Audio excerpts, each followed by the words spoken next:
সরকারের পদত্যাগের পর ফেসবুকে জাল বলছেন ক্রিকেটাররা।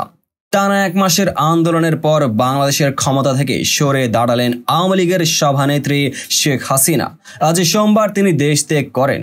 আর দেশ ত্যাগ করার আগে ক্ষমতা হস্তান্তর করে যান তিনি। এরপরে ঢাকা পরিণত হয় উৎসবের নগরীতে। গণভবন কিংবা সংসদ ভবনে প্রবেশ করেছে আনন্দমুখর জনতা। সাধারণ এই জনতার আনন্দ উৎসবের আমেজ দেখা গিয়েছে দেশের ক্রিকেটারদের মধ্যেও। জাতীয় দলের পেসার এবাদত হোসেন চৌধুরী নিজের ফেসবুক লিখেছেন, আলহামদুলিল্লাহ আজ স্বাধীন। ইংরেজিতে লেখা সে স্ট্যাটাসে হুমড়ি খেয়ে পড়েছেন ক্রিকেট ভক্তরা। লাল সবুজের জার্সিতে উদযাপনের ভঙ্গিতে ছবি পোস্ট করেছেন দলের আরেক পেসার শরীফুল ইসলাম। জাতীয় দলের আশেপাশে আছেন আফিফ হোসেন ধ্রুব। সরকার পতনের পরে সম্মান জানিয়েছেন ছাত্রদের সম্মিলিত শক্তিকে।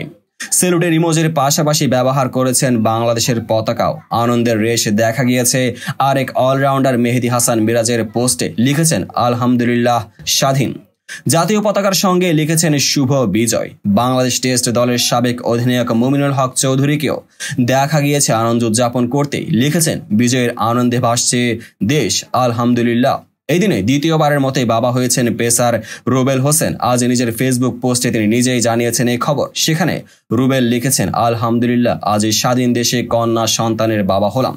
তো বন্ধুরা, ভিডিওর যারা সম্পূর্ণ দেখেছেন সবাইকে অসংখ্য ধন্যবাদ। ভিডিও শেষে কমেন্ট সেকশনে আপনার মতামত জানাতে ভুলবেন না। আর চ্যানেলটিকে সাবস্ক্রাইব এবং পেজটিকে ফলো করে পাশে থাকবেন যাতে পরবর্তী ভিডিওর সকল নোটিফিকেশন সরাসরি পেয়ে যান। দেখা হবে পরবর্তী ভিডিওতে।